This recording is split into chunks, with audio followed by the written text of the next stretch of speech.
L'épisode de cette semaine vous est présenté par SPG, Service Pelletier-Gosselin.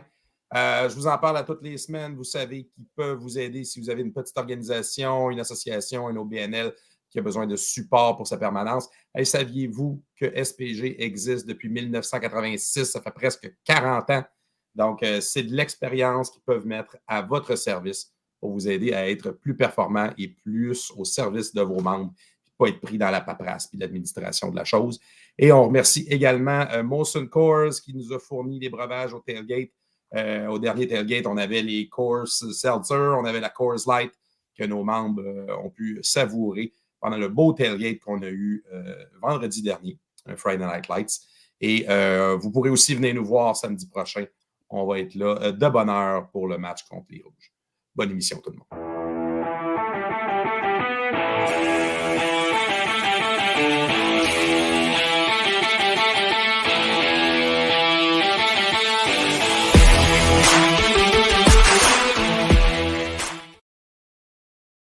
Nous sommes de retour en ondes cette semaine après un petit match du vendredi qui a été beaucoup plus intéressant qu'on s'y attendait. Avec moi, comme d'habitude, moi, je suis Éric Généreux, avec moi, Tamil Kadi, François Mathieu. Bonjour à vous deux. Yo!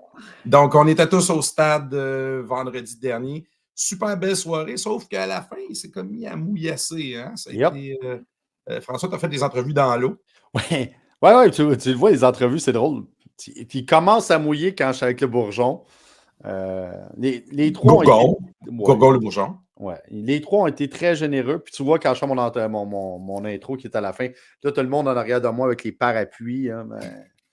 Ce qui est drôle, c'est que j'étais avec une délégation de Français, là, parce que ma femme est française. Puis j'étais avec une délégation de Français, des Bretons. Puis tu sais, normalement, les Bretons et la pluie. Mais ils ont tous sacré leur camp parce qu'il pleuvait. Fait que ça fait une semaine que je les niaise. Les Bretons qui ont peur de la pluie. Ils ont peur de la pluie. C'est peut-être la plus froide du Canada.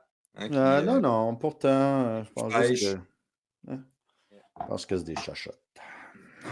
Donc, comme à l'habitude, on va revenir sur le match de vendredi dernier contre les Hommes Rouges les Oiseaux Rouges, maintenant, de McGill. C'est dur de se débarrasser du vieux nom. Mais penses-tu que c'est moins raciste quand on le dit en français?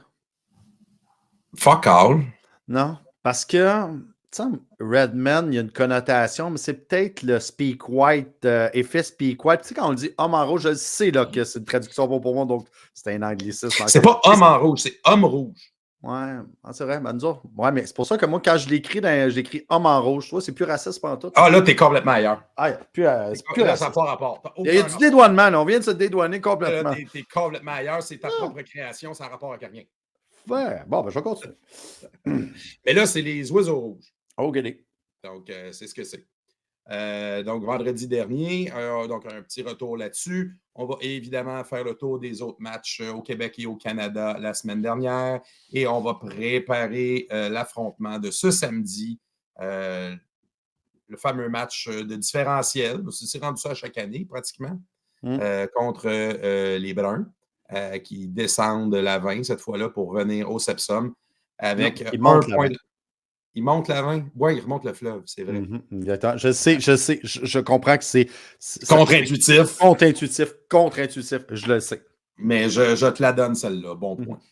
Avec un point de différence à leur avantage. Oui, mais ils ne sont pas sur le fleuve, ils sont sur la route. Donc, en tout cas. Ah ouais. On va dire dans n'importe quel. Dans les deux sens. Regarde. Ils vont arriver par téléportation à Montréal. Là. Ouais, ils vont arriver d'une manière quelconque. Ils viennent d'Agraville. Avec les foules qu'ils ont, ils vont être capables de se payer ça bientôt. Là. Peut-être. OK, donc, comme je disais, match de vendredi dernier au Sepsum. Vous avez le pointage à l'écran, 28-38. Un match qui reflète, somme toute, assez bien l'allure du match. Donc, on a eu un McGill très, très agressif, très opportuniste. Qui a très bien performé, des Carabins qui ont été très chancelants au début. Heureusement, on a vu un resserrement des rangs à la fin de la première demi, puis en deuxième. Donc, si on va au sommaire de ce match, donc dès le début, on a McGill qui bouge très bien le ballon. et qui ouvre le pointage avec un placement de 30 verges de Mario Deli. C'est 3-0. Juste avant la fin du premier quart, Philippe Boyer ramène tout le monde à la case départ après une séquence de 12 jeux, 66 verges. C'est 3-3. Darius Simmons, celui dont on avait parlé la semaine dernière, ramasse une bombe de Éloi la tendresse. C'est 47 verges jusque dans la zone payante. Et là, McGill prend déjà un avantage de 10-3 au tout début du deuxième. 2 jeux plus tard, suite à un revirement, une courte séquence de 19 verges permet à Abdallah Traoré de recevoir une passe de 4 verges de la tendresse Régimbalde. McGill prend l'avance 17-3. Les Carabins répondront avec une séquence de 56 verges pour un placement de 41 verges. Ça nous ramène à 17-6. Interception et autre séquence de 5 verges est suffisante pour permettre à Mario Deli de McGill de rajouter 23 verges, un placement 20-6. Et juste avant la fin de la première demi, les Carabins se mettent en attaque sans caucus. C'est 75 verges d'attaque. Enrique termine la séquence à la ligne de 1, ce qui permet à Barsalou de terminer avec une course d'une verge. À la demi, c'est 20-13 McGill. Donc, les Rouges qui menaient par 7 points à la pause. Heureusement, directement au retour, McGill commence avec le ballon. Première passe tentée, c'est Elijah Kramex qui intercepte, pick 6, gambade 23 verges jusqu'à la zone payante et ramène les deux équipes au point de départ. C'est 20-20. Vers la fin du troisième quart, Enrique James Leclerc complète une longue séquence de 99 verges et 8 jeux avec une réception de 19 verges de Jonathan Sénécal. Les Carabins prennent l'avance pour la première fois dans le match, c'est 27-20. Boyer ajoute un rouge et après 2 tentatives ratées et des revirements, finalement, à la troisième, il réussit un placement de 24 verges. Montréal est en avant, 31-20. Enrique James Leclerc ajoutera un autre touché sur un court terrain. Suite à une séquence de 38 verges, c'est une passe de 5 verges, 38-20 pour Montréal. Et dans la dernière minute, la tendresse Régimbalde lui-même complète une poussée de 87 verges avec une course. C'est le score final, 38-28 Montréal. On va commencer le tour de table. Cette fois-là, j'y vais avec Tam. Tes impressions sur ce match drôlement serré? C'est un match en 2 temps. Je pense qu'on est tous d'accord avec ça. La première demi, on avançait bien le ballon, mais on n'était pas capable de le sécuriser. Beaucoup de ballons échappés, la passe dans les mains à Canal Charles, dans la zone des buts. Donc, on a dû se contenter d'un 3 points. Ça aurait changé l'allure du match. L'échappée sur un botté de retour d'après toucher a fait mal aussi. L'interception, l'exécution était problématique. Mais Joe bougeait bien le ballon, mais ses receveurs droppaient la balle en première demi. Une coupe de passe haute aussi. Ça une coupe de passe haute, mais je pense qu'il y a eu 4 ballons échappés en première demi par des receveurs aussi qui s'étaient dans les mains. Mm-hmm. Donc le Bourgeon directement dans la zone des buts. Non, ça, c'était Canal Charles. Ça, c'est Canal Charles. Oui, sur l'autre côté, en deuxième demi. Oui, plus tard. Tu sais, dans le coin, je le sais, là, qui est au bout des mains. Mais il était. Pour moi, celui-là, il était. Par contre, la balle était seule où le receveur pouvait l'attraper. Oui, c'est ça. Ça rendait ça un peu difficile. Non, effectivement, le premier demi rempli de jeux que plusieurs aimeraient revoir. Là. Ça, c'est certain. Ça a été à l'inverse pour McGill. En première demi, le receveur attrapait tout. Alors qu'en deuxième demi, ils se sont mis à échapper des ballons. Les passes étaient moins précises.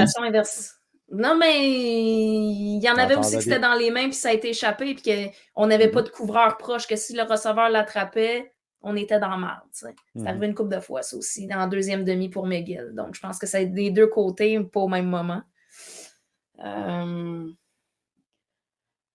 La défensive, ça a été un match difficile pour les DB courts surtout. La pression de la difficulté à se rendre, hein, parce que... elle se rendait, mais Éloi sortait de là. Ah oui, parce que ça rentrait Mais Ça rentrait, on a quand même 4 sacs pendant cette partie-là. c'est ça. Si tu ne l'attrapais pas directement, là, le carrière allait se promener, puis il courait, puis il passait. J'ai eu des passes très, très précises en première demi que je l'ai rarement fait. Puis Combien moi, de ce que fois, j'allais Éloi? dire qui allait être une clé, c'était d'utiliser Simmons. Puis c'est ce qu'ils ont fait. Tu sais, dans tous les autres matchs de saison, ils utilisaient Simmons en tracé court. Là, ils l'ont employé en tracé long à quelques moments. Puis ça leur a permis de faire des gros jeux puis des toucher. Puis s'ils veulent avoir du succès d'ici la fin de la saison, c'est ça, il faut qu'ils continuent de le faire. Combien de fois ils sont sortis de deuxième et long avec des passes de 15 verges? Puis la bonne, si on peut sortir une bonne nouvelle du match de vendredi, c'est nos 3 et courts. Nos 3 et courts ont fonctionné cette semaine. Même si on a laissé quelques points dans la red zone, moi, des déplacements de moins de 20 verges, j'aime pas ça. Ça veut dire qu'on faillit, tu sais. Mais au moins, on avançait le ballon. C'est ce que j'ai aimé aujourd'hui. Ce que j'ai aimé vendredi, c'est qu'on avançait quand même relativement bien le ballon. Si on enlève les revirements, là, on l'a bougé le ballon. En statistique brute, là, on parle de 479 verges d'attaque Montréal, 353 pour McGill. La course a bien fonctionné, 200 La course au-dessus de 200 verges. McGill, c'est au-dessus de 100 verges, mais c'est essentiellement Éloi. C'est juste Éloi. Qui a couru. Fait que, dans le fond, tu l'enlèves de l'équation, il n'y a pas vraiment 82 verges Éloi par la course. Exact. Ils ont 20 verges autres. Jonathan, c'est 23 en 34, pardon. Un petit peu plus bas que ce qu'on est habitué. Une interception. Et tu vois, du côté de McGill, Éloi a fini avec 2 interceptions, puis tu l'as dit, plusieurs sacs. Là, donc, Ouais, puis ses passes manquées sont principalement en première demi aussi. C'est 4 sacs pour 13 verges de perte. Ouais. Mais tu sais, cette game-là, c'est essentiellement Éloi. Éloi qui a été extraordinaire. Ben, McGill, cette année, à l'attaque, c'est Éloi. Si Éloi a une bonne journée, McGill a une bonne journée. Éloi, il a juste prouvé le talent incroyable qu'il a. Puis, tu sais, on parlait là, que la pression, effectivement, là, on avait l'impression que la pression ne rentrait pas. Mais, oui, elle rentrait. Elle rentrait énormément, là. Mais oui. Mais Éloi, là, comme une couleuvre, réussissait à se sortir d'un jeu qui allait être totalement un sac et une perte, puis qui réussissait à étirer ça. Puis combien de fois il nous a sorti, il a lancé une balle dans les mains de Simmons. Contrairement aux autres semaines, il a réussi à trouver un receveur. Exactement. Il réussissait à convertir une perte potentielle due à la pression de la défensive en un gain excessivement élevé parce qu'il réussissait à lancer de façon très précise et aussi à les attraper. Parce que on en a pas. C'est ça qui était la grande différence, l'opportunisme, mais tout marchait bien. Tout marchait bien pour McGill en première demi. Tout marchait bien. Bon, en première demi. On a eu le scénario inverse pour les deux équipes parce que les deux équipes ont permis. Pendant 25 minutes maintenant. Oui, non, mais les deux équipes ont permis à l'autre équipe de rester dans le match avec des mauvaises punitions à certains moments clés. Ouais, c'est vrai. Il nous a permis de garder le ballon, de continuer notre drive et d'aller en scorer un. Et inversement, on leur a permis d'avoir des bons positionnements de ballon et des retentatives sur certains jeux qui sont allés marquer des touchés.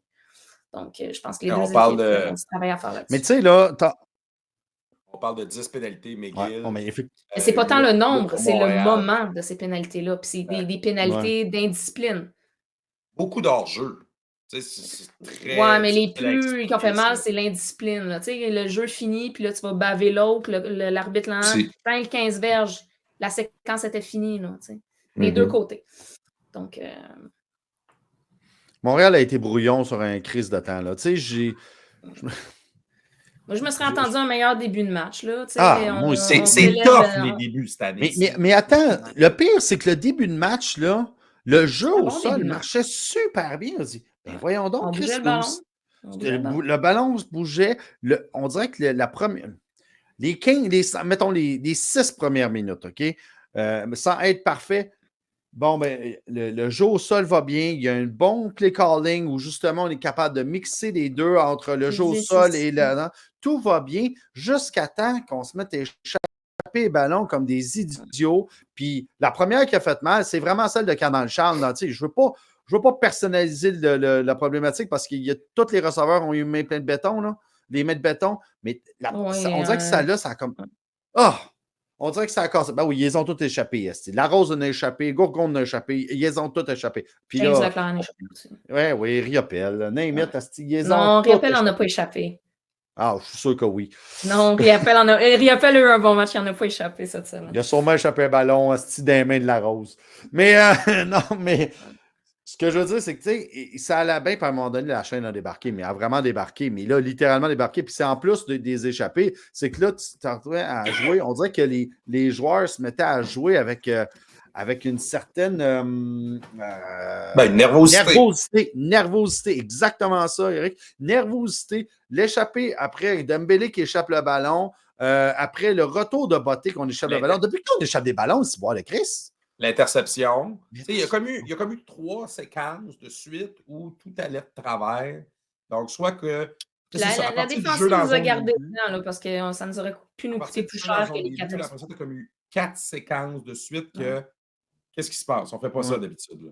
Puis comme on disait tantôt, ben oui, tu viens de le dire, la défensive a bien marché, mais Éloi sortait toujours un lapin de son chapeau parce qu'il réussissait à faire ce que Joe faisait l'année passée. C'est pas compliqué. Éloi a eu l'air de Joe. Joe fait ça en deuxième demi aussi. Là. Joe est sorti la exact. Mais jusqu'à temps qu'à 40 secondes de la fin, même pas, c'est 90 secondes, là, Joe, justement, prend le contrôle de la game sans caucus puis qu'il drive le terrain. Bang, bang, bang, bang. Ça, le sans caucus, quand je les ai vus partir, oui, il y avait un facteur temps, mais tu sais, tu es en football canadien, fait qu'en principe, tu as quand même le temps de faire un caucus. Tu as le temps en masse, tu as le temps d'aller faire un sandwich. C'est le temps à McGill de s'adapter en défense. Mais on dirait qu'il y a comme eu un déclic de dire on va sans caucus, on arrête de réfléchir, là, on fait ce qu'on sait faire. Exact. Puis on dirait que j'ai senti un changement de rythme. C'est là que la drive est allée jusqu'à la ligne des buts en 15 secondes, là, ou quasiment. Là. Ça a vraiment changé le beat de la game. Là. Complètement. Mais j'ai une question niaiseuse là-dessus parce que tu me fais penser à ça, justement. Mais est-ce que ça a avancé super vite parce que là, on s'est dit fuck le jeu au sol, bon, il va par les airs? Ben, c'est une combinaison, j'imagine. Là. Mais il faut se rappeler, là, j'ai pas le. C'est pas une fois que le jeu au sol, là, je pense que c'est juste qu'on changeait les combinaisons de quand même les personnels sur le terrain. C'est juste qu'on ne permettait pas à McGill de s'ajuster avec son personnel. Donc, c'est un peu comme la première game de la saison Concordia-Laval. Ça fait ça en première demi. Laval jouait du sans caucus, puis là, Concordia était zéro capable de s'ajuster. C'est le même principe. Là, Puis en deuxième demi, ben, il y a mon Cramex qui, comme je le dis, il faut trouver le moyen de le laisser sur le terrain. Ce dos-là, c'est lui qui a le nez pour le ballon. Là. Donc, première passe, premier jeu, hop, dans les mains directement dans les mains. Ça que, puis ça notre chum Mo avait changé de côté. Hein, le momentum. Le momentum avait changé de côté complètement. C'était fini. Là. C'était littéralement fini parce que là, les gars avaient reparti. La défensive n'a pas vraiment laissé grand-chose à McGill. Tu l'as dit, Tam, beaucoup d'échappées de balance, mais là, le momentum avait changé. L'agressivité avait augmenté. Puis là, ça rentrait plus. Mais après coup, ben, notre jeu a marché. Même le jeu au sol a continué à marcher. Pas aussi bien que le premier quart, je dois avouer. Mais là, après, les gars ont attrapé le ballon. Même mon chum Simon, Seigneur, s'est mis à pogner des ballons comme.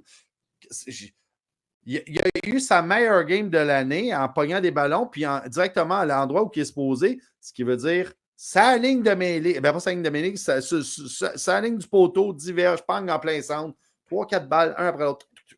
Juste pour dire, là, Jonathan a 77 verges au sol dans cette game-là. Donc, tu sais, quand tu parles de dynamiser l'attaque puis de changer ce qui est attendu, il y a ça aussi qui s'est enclenché à un moment donné. Là. Ben oui, Joe s'est mis à courir, Rustic. Je suis sûr qu'on en a parlé les 2 dernières semaines en disant c'est bizarre, Joe court pas. Je sais que la semaine d'avant, c'était à Sherbrooke. Il court parce qu'il sort de sa pochette, mais il ne court pas par en avant.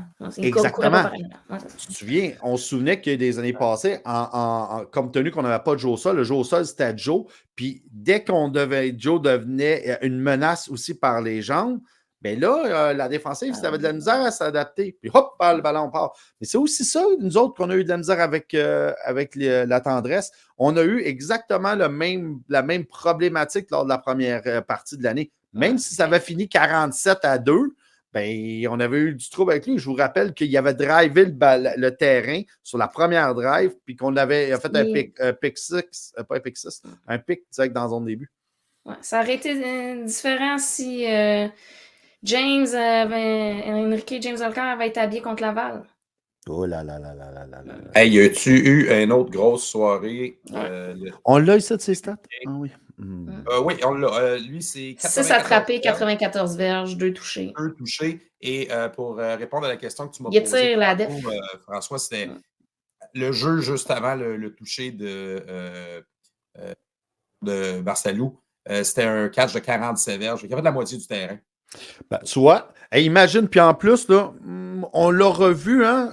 On l'a revu, ce jeu-là. Moi, je pense qu'il y avait un touché. Je suis désolé, là. Oui, hein, on a tous cru. Hein?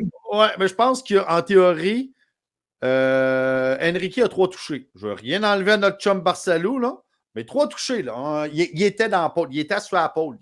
Regarde, m'a donné le bénéfice.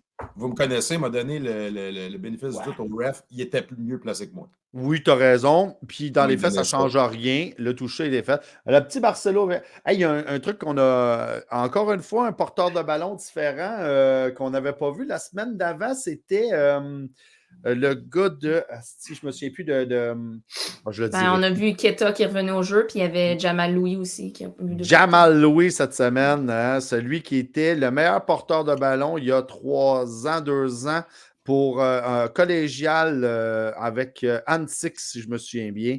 Puis, c'est lui qu'on a vu dans la dernière drive? Je pense que oui. Il a fait 2 drives pour diverge. Oui, je pense que c'était les dernières séquences là, dans le crevage de chronomètre. Là. Moi, je trouve ça très bien parce que ça permet de courir. Il faut qu'on court, c'est qu'on n'a pas le choix. On le voyait dans le premier quart comment. Le fait de courir, dans les situations de fin de match, tu n'as pas le choix. Il faut que ta course soit capable de te gagner des premiers jeux parce que sinon, ça fait contre Laval puis tu redonnes le ballon. Hey, on va aller à l'autre match au Québec. Juste pour finir ça, donc. Bon, tu vois, ça nous a donné un asti de belle game qu'on ne s'y attendait pas. Excuse-moi, François, j'ai perdu un bout. Tu me parlais du match, oui. L'autre match, Sherbrooke-Concordia, on se posait la question la semaine dernière. Sherbrooke a échappé ce match. Est-ce qu'on va avoir une surprise? On est reparti. Le consensus a été Sherbrooke trouve des moyens de perdre. Mené par 14 points à la fin de troisième quart, puis tu perds. Rien enlevé à Concordia. Là. Mais là, c'est la bonne nouvelle, c'est que Olivier Roy a enfin des passes de toucher aériennes dans le dernier match. Ça a donné un match très, très intéressant. Mais Sherbrooke a arrêté de courir alors que leur jeu au sol fonctionnait bien. Leur porteur de ballon avait au-dessus de 100 verges en première demi. Puis ils ont arrêté de le mettre. On ne l'a presque pas vu du troisième quart. Pourquoi tu arrêtes de courir quand tu gagnes? Ah, puis des longues courses.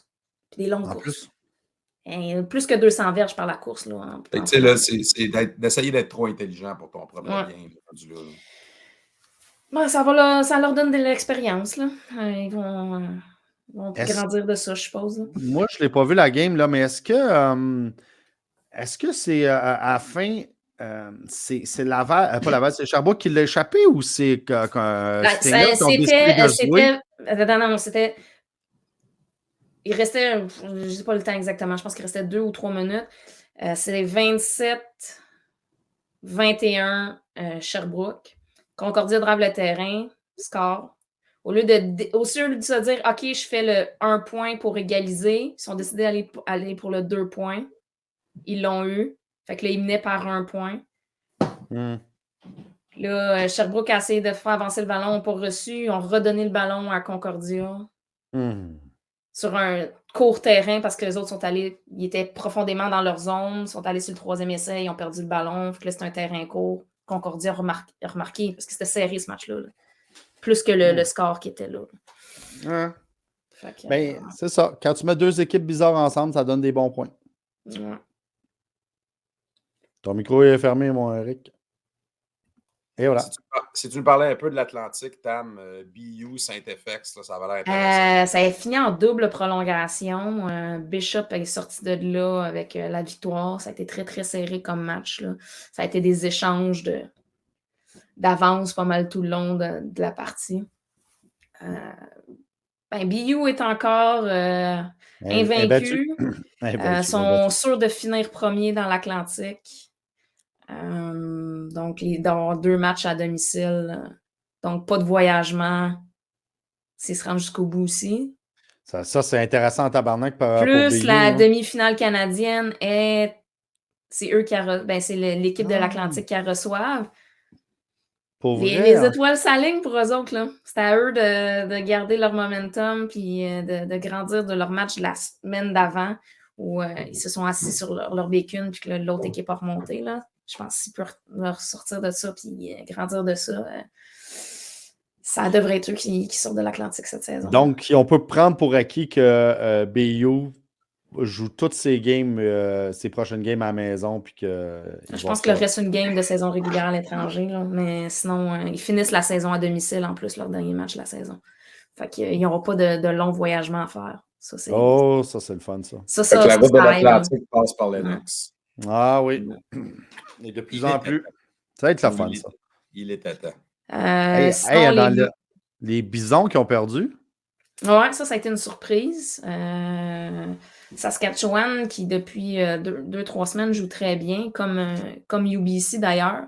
Le classement va être très, très compliqué.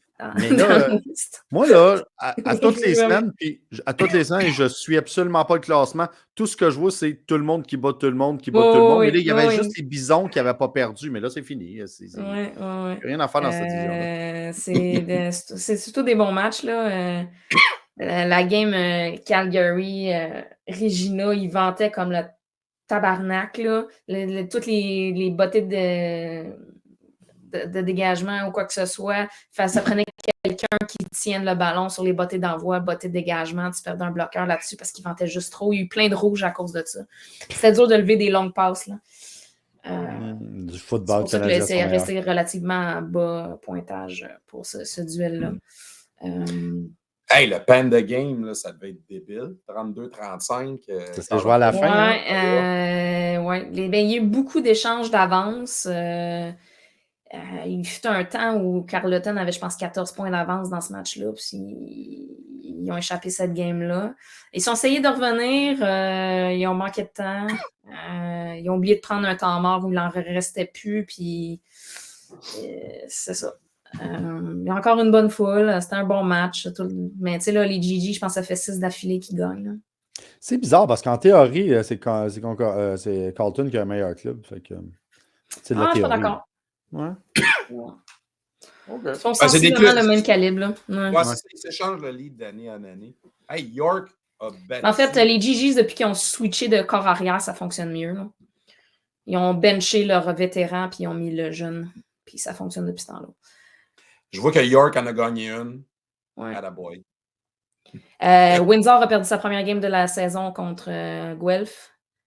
Ils ont essayé de revenir en fin de match. Ça n'a pas fonctionné. Ils ont mené par bout. Moi, si j'avais un dark horse à mettre dans l'OUA, ça serait Guelph. J'aime bien Guelph cette année. Ça va être dur parce que pour moi, Laurier et Western sont quand même d'une classe à part. Windsor a une très, très, très bonne défensive. L'attaque, par le score de cette semaine, on en rejasera, là, mais leur attaque, ils ont généralement plus de la difficulté à fonctionner.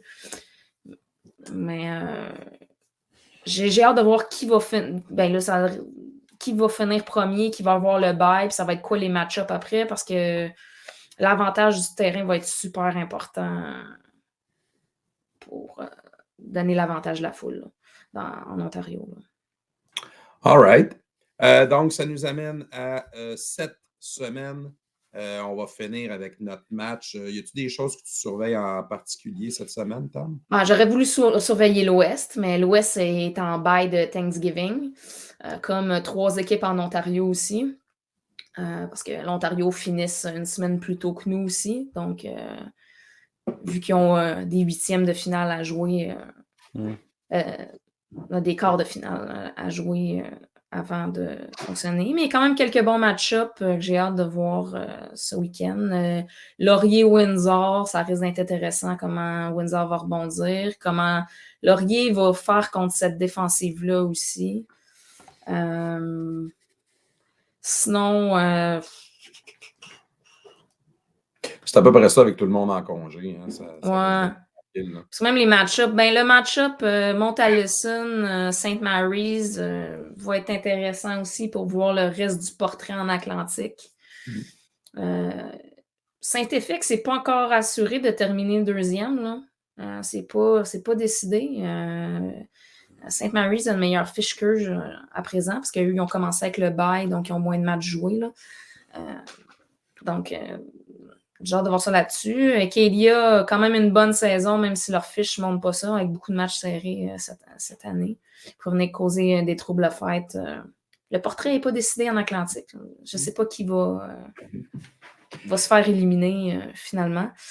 Et la bonne nouvelle, c'est presque... en fait, en Ontario, tous les matchs sont vendredi soir. Là. Donc, on est le seul match avec un des matchs en Atlantique qui est le samedi. Fait que tout le monde va pouvoir nous regarder sur TVA. Il n'y aura pas de... le Vert et Or revient à Montréal, mais cette fois-là pour affronter les Redbirds. Si on a les mêmes McGill qu'on a eu au Sepsum, il ne devrait pas avoir une grosse game.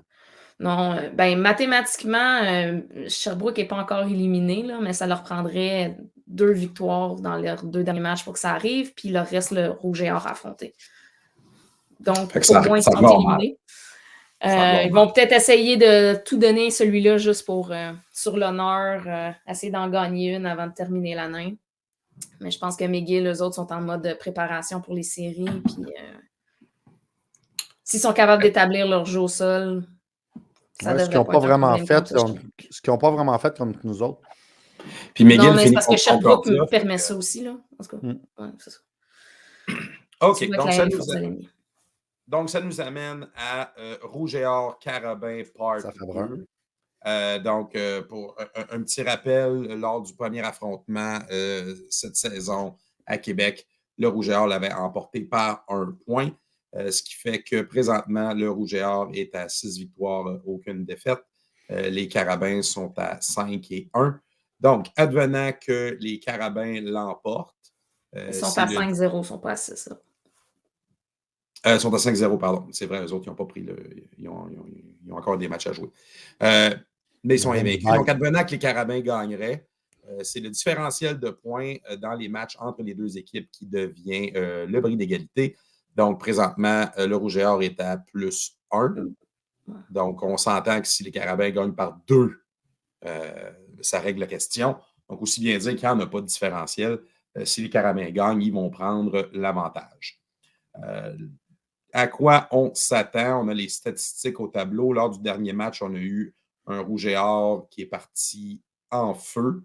Les Carabins ont gratouillé jusqu'à prendre l'avance dans la deuxième demi pour finalement se faire avoir sur un botté miracle sur le dernier jeu du match. Est-ce qu'on s'attend à la même chose à Montréal ou ça risque d'être... Non, parce qu'on n'aura pas le facteur vent. Le facteur vent était très, très important dans le premier match. On le voyait que dès que l'équipe avait le vent d'en face, peu importe l'équipe qui avait le vent dans le face, n'était pas capable de générer de l'attaque au dernier match à Laval. Alors que ça risque pas d'être le cas au Sepsum. Donc, il va falloir que les Carabins commencent jouer un 60 minutes. Oui, c'est ça, qu'on commence le match au premier sifflet, là, ce qui avait été un peu un problème. Un trou de 14-0 en partant, c'était un peu difficile. Contre Laval, ils sont déjà chanceux d'être revenus et d'avoir remonté. Là. Je ne veux pas être casseux de party, mais il annonce beaucoup de vent samedi. Ouais, mais le Sepsum, c'est pas le PEPS côté canal de vent, là. 48 km. C'est venteux en maudit pour le Sepsum. Ouais, on est caché par là. C'est bien. L'effet est moins. L'effet est sur les extrémités. C'est pas comme au PEPS que c'est un canal. Non, on n'a pas le vent. C'est ça que je dis. On n'a pas le fucking nord. Tu peux pas prévoir du vent 4 jours à l'avance. Non, je sais, mais il y a un ouragan, fait que ça se peut qu'on ait peu importe. Mais pour répondre à la question, là, il va falloir que les Carabins startent ça rapide, puis qui frappe fort rapidement. Il faut mettre tout de suite le rouge et or en mode football de rattrapage. Parce que même si le rouge et or est très discipliné, va très bien, joue quand même très, très bien avec Desjardins. Une très bonne saison, qui sont balancés. Zéro football de rattrapage cette année. Ben, exactement, ils ne sont pas encore habitués de jouer ça. Ils sont pas... Là, ils ont changé, soyons francs, ils ont quand même changé leur structure d'attaque par rapport à avant parce qu'ils utilisent encore plus de tight end qu'ils utilisaient avant. Mais il reste que le jeu au sol est une partie importante de leur attaque. Puis s'ils font juste faire du football de rattrapage, ça se peut que ça ne marche pas très bien. Mais pour ce faire, il faut que l'attaque des Carabins marche. Puis, vous vous souvenez, à Sherbrooke, ils ont essayé constamment du petit jeu de screen, Tu sais, là, on essayait. Je pense que ça va être ça la clé parce qu'on l'a vu, on ne sera pas capable de courir dans le centre. La ligne défensive de Laval est trop forte, les secondaires trop rapides. Donc, on ne pourra pas essayer de passer par là. Il va falloir aller sur les côtés. S'éloigner de Cloutier et Jordan, c'est pas compliqué. Non? Donc, tout le côté gauche, tout le strong side, il faudra essayer de courir l'autre côté. J'ai l'impression, puis d'essayer d'étirer la ligne, mais la ligne de jeu, mais rapide, il faudra frapper vite. Si on est capable de faire ça, on va peut-être gagner, mais sinon, Ben, c'est la même recette que d'habitude. On va avoir des receveurs rapides pour pas que Jonathan c'est celui qui va faire le moins d'erreurs, comme à chaque duel du rouge et or. C'est cliché. C'est cliché, ce qu'on est en train de dire. Hein? Si on avait fait une meilleure gestion du chrono à la dernière game, ils n'auraient même pas pu l'essayer, leur maudit placement. Ouais. Mais tu vois, la game, même si c'est une game de marde qu'on a eue contre Sherbrooke, pas contre Sherbrooke, mais contre McGill, il y a quelques points positifs qui sortent de là. Quand les receveurs ont décidé qu'ils arrêtaient d'échapper des ballons, ils ont commencé à épogner, puis Joe a quand même réussi à distribuer le ballon partout et le jeu au sol. Depuis 2 matchs, on voit des combinaisons du groupe des 4 receveurs différentes aussi, puis plus complémentaires, je crois, en termes de taille et d'habileté. Les duos, moi, je trouvais ça intéressant. Je trouve que ça amène plus de dynamisme. C'est moins tout le temps les 4 petits ensemble. Ouais. Contre Laval, tu ne peux pas mettre les 4 petits ensemble. Grande différence par rapport à la première partie qui va probablement changer le design du jeu de l'attaque de Lavallois, c'est que Nicky est de retour. Ce qui veut dire, et vous avez peut-être remarqué, mais le gap qu'on détestait, là, qui s'est fait manger tout le long depuis le début de l'année, ce qui veut dire en arrière du middle linebacker, juste en avant du safety, il est bloqué, il a été fermé. Là. Il est fermé. Là, ce qui reste, c'est les flancs, mais ça là, on est capable d'y aller. Là, puis là, il n'est pas Éloi la tendresse qu'il veut. Là. Tu l'as dit très bien, Eric. Là, on a un problème, ça va être nos corners. Il va falloir que nos corners jouent comme du monde, puis qu'ils arrêtent de plaquer comme si c'était des joueurs de hockey, parce que les receveurs de Laval sont plus forts. Donc, le milieu qui nous faisait mal, là, j'ai l'impression qu'il faudra aller chercher. Ils vont essayer de nous battre sur les côtés. C'est le même que j'ai l'impression qu'ils vont essayer. Et le Steve Joe sol. La course puis des flancs. C'est pas mal ça. Mais pas juste le petit flanc, pas juste le petit crisse de hook directement à 12 verges. C'est le 7-8 verges. Là. C'est pas le comme je dis, je ne pense pas que Desjardins ait la mobilité pour faire ce que Éloi a fait. Là. Non. Mais il est capable de sortir de sa pochette quand il veut aussi. Il a eu des bonnes. Ses meilleures courses en carrière sont con. Oui, mais attends. Desjardins, même si c'est un gars intelligent, c'est un idiot du village quand il se met à courir. Désolé, ce gars-là n'est pas capable de se protéger, puis on l'a vu combien de fois quand il a joué contre nous autres. Il est là, puis il se fait plaquer. Puis nos joueurs sont trop agressifs pour ça. À un moment donné, il va se faire casser. Je suis sûr qu'ils vont l'interdire de courir parce qu'il n'arrive pas à se protéger. Mais ce que je veux dire, c'est qu'il y a surtout une maudite belle O-line qui le protège, qui va lui permettre d'étirer le jeu, puis de se permettre de l'envoyer sur les côtés, un Gaillardès qu'on n'a pas vu de l'année ou un je sais pas quoi. Même Olivier Cool qui va faire attention à semblant de rentrer pour partir sur le côté. Puis, c'est bien plate, là, mais on va jouer sur nos corners parce que nos corners sont ordinaires depuis le début de l'année. Même il avait fait une bonne job à Québec, mais il faut que la pression se rende. Sinon, ils vont se faire taxer. c'est pas possible. Est-ce qu'ils vont nous sortir un jeu spécial? Qui ça, les Carabins ou le Rouge et Or? Le Rouge et Or, les Carabins, j'en attends pas depuis une belle lurette. Là. Mais qu'est-ce que j'avais dit dans les estrades? On parlait de il devrait courir plus, il court plus. Là, j'ai dit au podcast, on va parler d'un jeu truqué. Il va en avoir. Ouais. Moi, j'espère juste que Nate the Great va être de retour parce que il n'était pas là la dernière game. Là. Parce que, mine de rien, on va avoir, pour que le jeu au sol marche, il va falloir qu'on sorte nos gros bonhommes. Puis nos gros bonhommes, ben, c'est notre ami P.O. Ouellette, c'est notre ami Nate, c'est un Barsalou. Parce qu'il va falloir avoir du poids sur la ligne pour justement bloquer le coin pour qu'un James Leclerc puisse sortir. Puis peut-être qu'un Chabot va être revenu. Mais c'est ça. Parce que c'est ça le problème avec la défensive du Rouge et Or. Ils sont gros, mais ils sont vite. Ils sont durs à éviter. Tu n'as pas les garder dans le bloc. Ils vont se dégager, ils vont te mettre la pince dessus, ils vont te ralentir. Ben, une des clés, je pense, pour l'attaque des Carabins, ça va être d'essayer de faire sortir le ballon plus rapidement. Parce que contre le Rouge et Or, la dernière game, tu ne peux pas compter 10 bateaux avant de lancer le ballon. Non. Puis Fortier trouve le moyen de jouer dans la tête à Sénécal parce qu'il réussit à vraiment bien contrôler les camoufle bien ses défensifs. Ben oui, tu sais, tu as un Cloutier qui rentre, qui descend, mais Cloutier qui va toujours, à cause de sa rapidité, qui va être tout le temps le spice sur Jonathan, mais ce qui a fait que les années passées, ça marchait, c'est que Jonathan pouvait se sauver puis étirer le jeu avec ses papates en courant par en avant. Mais là, les secondaires sont juste trop forts.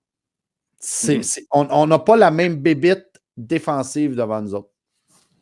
Ça va être un beau défi, mais je pense. C'est au coach des Carabins de trouver des solutions. Ouais. Puis là. Je pense dans l'exécution, il y a beaucoup. Si on réussit à faire ce qu'on fait bien, ça va aller. Si on se tire dans le pied, ben là.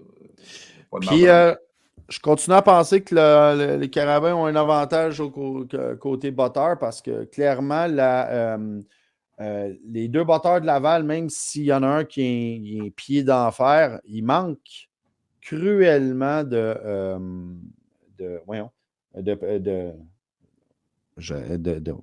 de précision. Ouais. Mais ils ne sont pas constants, de constance, excusez, c'est ça que je cherchais. Il manque de constance.